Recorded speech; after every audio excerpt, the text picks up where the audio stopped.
Next up, we have Shannon Christoffersen, who's going to be presenting on ASTIS data, transforming a 1970s bibliographic database into a modern data system. Just give me a moment and I will bring it up. Problem. So as Jonathan said, I'm Shannon Christoffersen. I am the Manager, Research Data Collections and Digital Services at the Arctic Institute of North America in Calgary, Canada. And I'm also the Project Coordinator for the Canadian Consortium for Arctic Data Interoperability. There we go. Let me go back. Oh, there it is. Oh my goodness, it came out because let me tell you, my tap dancing was terrible. Yes. No. This is all needed. You will have it. So how do I forward it? Just use your forward button or the back button. Perfect. I like your. Thank you. Okay, well, I've basically covered this screen, so let's move forward. Okay, so I don't know if any of you are familiar with ASTIS, but ASTIS is the Arctic Science and Technology Information System. It was launched in 1979. Ross Goodwin was the previous data manager, and he managed that system for 38 years until I took over in 2012. It was originally designed as a replacement for the Arctic Bibliography, which a lot of researchers used extensively. And it was originally distributed online through the Stanford Public Information Retrieval System, or SPIRES, and the Universal Packet Switched Digital Network Data Pack. So it was one of the pioneers in early internet. All right, so we migrated the DBMS, or database management system, to Menisys software in 1998 and launched it at the website shown in 99. It is the publications database for Canada's International Polar Year, for the Canadian Permafrost Conferences, for ArcticNet, for the Northern Contaminants Program, which is a federal government program out of Canada, and for the Nunavik Research Center Library, which is Makivik Corporation's library, one of the Indigenous land claim organizations, among others. This is the search interface. It looked that way in 1999. It looks that way now. So currently ASTIS contains 87,000 records. 68,000 of those are publications, mostly journal articles, book chapters, government reports, etc.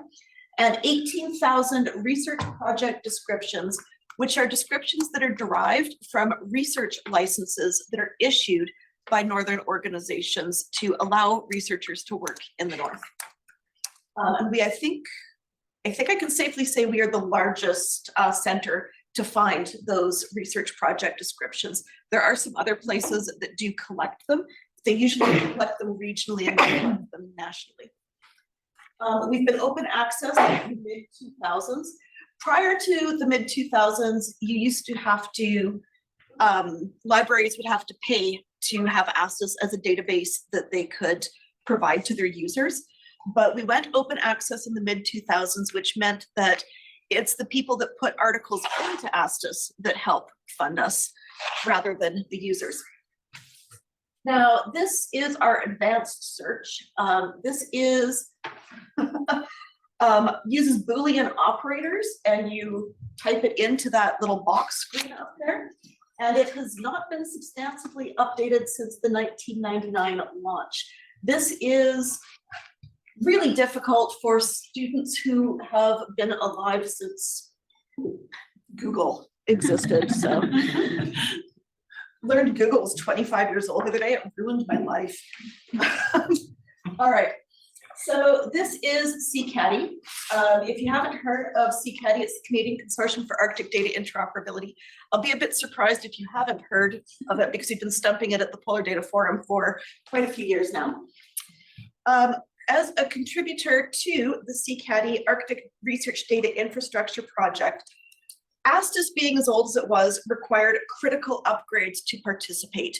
And as we were one of the lead organizers for CCADI, we really had to make that go forward. Our ASTIS database is highly customized. It does not adhere to any metadata standards. It has an outdated is a kind way of putting it, controlled vocabulary. It is not interoperable, a little bit, but not. And it did not have many features expected of modern databases, including things like filters to filter a search or easy data exportation. Now, when I say it didn't have easy data exportation, it does have the ability to export data, but it involves a complicated process using DOSBox, if any of you know what that is. So not user-friendly whatsoever. So I mentioned in an earlier slide that Menisys Incorporated was our original provider for our software. Menisys has been around since the 1970s. They are a very old software provider out of Canada. They provide library and archive software. They have advanced significantly since the 1970s, unlike ASTIS. They have a trusted data repository. They're used by MIT. They're used by Ford Motor Company. They're used by the Truth and Reconciliation database at the University of Manitoba for Indigenous peoples. They have a strong proven history of technical support. They have provided support for Library and Archives Canada. They were willing to implement all CCADI requirements for open access data, which was important to us. So this is who we ended up going with as a vendor. We ended up staying with Menisys. Not the least of which reason, despite being a very good service provider, is that as a 20+ year client of Menisys, they provided $75,000 of matching funds to help us go forward in improving the database. They also were going to help us move from M2L. M2L is their library-only system, which is what ASTIS was on, to what they call Mint, which is a service that allows us to put in archives and museum materials, as well as our bibliographic materials.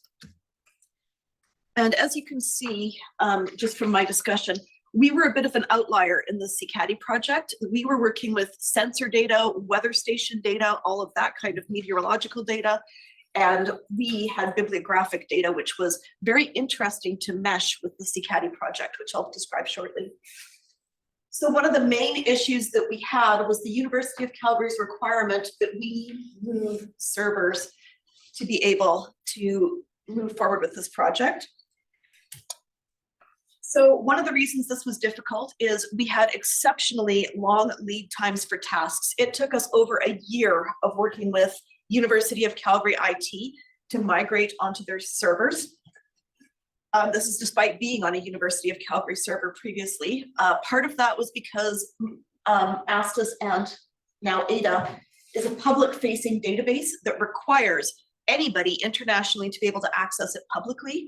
And about 2 years before we started this project, the University of Calgary was hacked for Bitcoin successfully, and it was quite awful. So our systems at the University of Calgary are now extremely locked down, and the procedures for trying to get anything done is slow. Additionally, we were doing this during COVID. During COVID, we lost a lot of IT personnel at the University of Calgary, partly due to funding concerns and partly due to the private industry being able to pay a lot more than universities.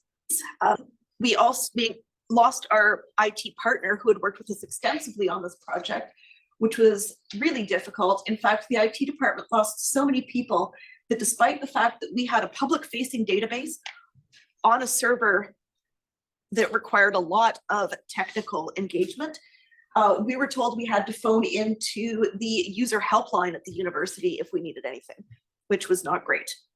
We also had consistent issues with firewalls and ports, and trying to figure that out as we moved on to the new server. The other big challenge with moving our database onto a new system was crosswalking the metadata. As I said, ASTIS did not adhere to any standards, and we were moving first the ASTIS fields matched to corresponding MARC 21 fields, which is the main standard for bibliographic data in libraries. And while ASTIS fields were originally developed using MARC fields as a reference, they had been highly customized, and fields were later added and changed without any reference to MARC. Some fields, therefore, were relatively easy to match against MARC 21, while others required a lot more thought. One example is the ASTIS citation field, which provides the journal title, along with the volume, number, page range, and information about illustrations, et cetera. It's basically set up like a citation.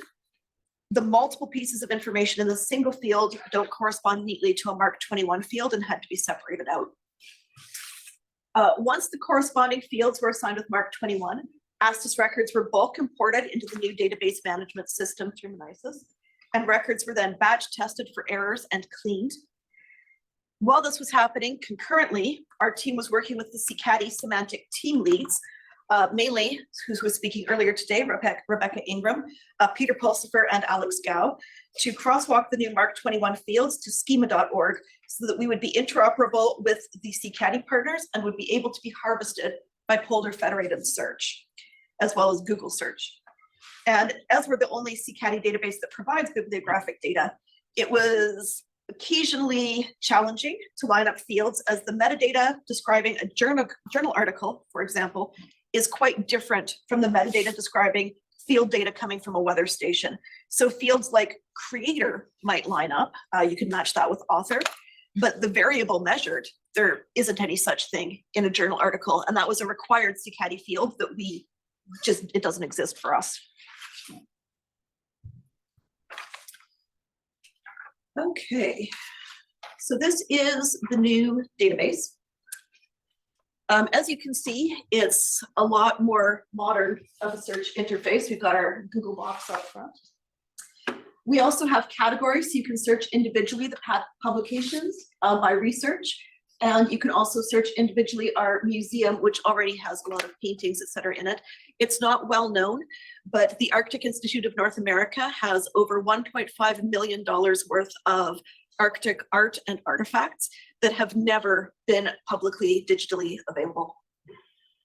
We also have now project portals for ArcticNet, the Northern Contaminants Program, and the Kalani Lake Research Station, which is the Arctic Institute's own research station.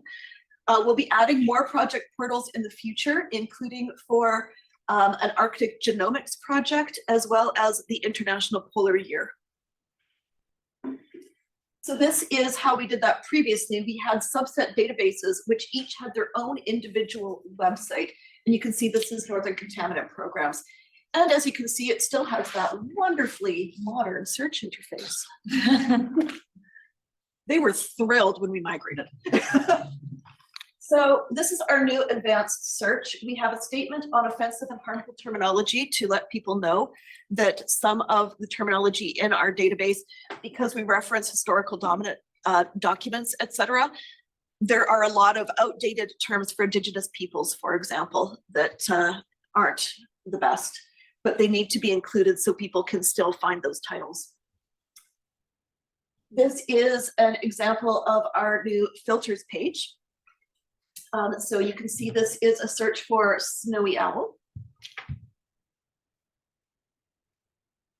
This is the interface in French. The entire database is available in French, and we are hoping to expand in the next couple of years and add Indigenous languages. We're looking to start with one of the versions of Inuktitut. This is our About page, which gives information on CCADI, POLDER Federated Search, that we adhere as best as we can to fair and care guiding principles, and all of the different contents in the database. We also list our various partners and acknowledgements on that page. So we've expanded ADA to be a little bit more than just a publications database.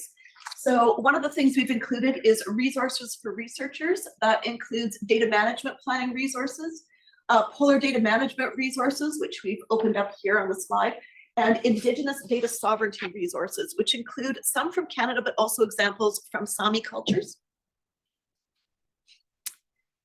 This is our educational resources. We have added a page of educational resources for K-12 users. So these are vetted resources so that teachers don't have to necessarily go to Google or Pinterest or wherever to find vetted resources. So this includes resources from places like NASA, from places like the Council of Arctic Flora and Fauna from Arctic Council, and it includes resources from Pinguac, which is a Northern Indigenous run organization. And you can see an example of it there. We also have our K-12 people, or anyone that is interested, follow Ada the Owl on Instagram. So this is our Ada the Owl mascot. And if you follow on Instagram, you can see that Ada is really enjoying Polar Data Forum 5. They have been visiting Bass, they've been over to the Spry Library, they've been to the Polar Museum. They had a great flight, they listened to the Jerry Cans. If you don't know who the Jerry Cans are, please look up the Jerry Cans. They're an awesome band out of Nunavut. We also have some virtual exhibits. There are 2 so far. Science and Survival at Fort Conger, up in Canadian High Arctic. This was done by oh my gosh, I've forgotten his name. Anyway, this was done in with the Arctic Institute of North America, and they have digitally scanned all of Fort Conger and made it available to walk through as a virtual site. And then Soper's World, a journey into the Canadian Arctic art. We also have all of Arctic Institute's own publications on here. Everything from the journal Arctic to our Northern Lights book series to our annual reports and the Polar Voices podcast. There's lots of great stuff on there. So challenges in doing this. The biggest challenges we had were the age of the system and the serious amount of customizations that had been done to it over time. It no longer looked anything like an original Menisys system. And Ross had been retired for about 10 years, so he didn't remember half of the things that he'd put into it. And Menisys didn't know how to do it. And there were passwords that were never written down that we had to hack our own system, to be honest, to get into some of it. We had multiple delays, pandemic related and IT related. We had hoped to launch in 2020. It's now 2023. I am grateful that this is off the ground at this point. And then, of course, the difficulties with semantic interoperability, crosswalking the data, terminology differences, and people understanding with our software provider that we are an online database. We are not a library catalog. We don't need to have a shelf space for an item. It doesn't exist. It's virtual. To give an idea, just recently, if you look at my abstract for this conference, we were meant to launch September 1st, 2023. We are launching November 15th. It took us 4 months to get our data entry software installed, beginning in June. That should have been instantaneous. All it was installing DCOM on our systems. That is not a difficult system to install. I don't know why it took them so long. It took them 2 months to get our domain name implemented. And when they got our domain name implemented, they somehow didn't make it a secure site. I don't know why that wasn't paired up, but it was not. Lots of little, just ridiculous delays. 2 minutes, I'm still good. So coming soon. We are launching November 15th, but we are not going to have all of our services quite ready for that launch date. So still to come will be the login feature where you'll be able to save searches, bookmark records, export records, and provide feedback. That should be in place for January at the latest. Filter updates. Some of the filters are a little bit wonky right now. We are working to get them sorted. Those may be actually fixed by the launch date, but it's a little dicey, so coming soon. The schema.org implementation, we're still ironing out a few hiccups with getting schema.org attached to all of the records, but it will be coming this year. Our archives are going to launch. The reason the archives haven't launched yet is we are still digitizing examples, and we need to get them entered into the database. As soon as we have any examples of our archives in there, we will be opening that up. We are going to be launching a map interface. This is an example of one of them. This maps the artworks of Joseph Dewey Soper, which are in the database. So this will be available through Ada as well, but it's available right now through Soper's World. We're going to have some portal updates and additional portals. As I mentioned, the IPY will be coming, as well as Arctic Genomics. We'll be adding new languages, and one of the versions of Inuktitut will be the first one. We're going to be cleaning our data. If you look at the records right now, when they got imported, some of the records got a little bit messy, where some of the words run together, because there are 87,000 records and we have to do it manually. It is going to take some time, but that is our priority for 2024. So we're going to get all that cleaned up. And as we clean the records, we're also going to be linking to worldcat.org. If you don't know WorldCat, it's a permalink to OCL. So OCLC WorldCat allows users to find items in libraries that are near them. So you'll be able to click on the URL and say, if this isn't available online, if I can't get it, where can I find it? And it will tell you where you can get it through interlibrary loan.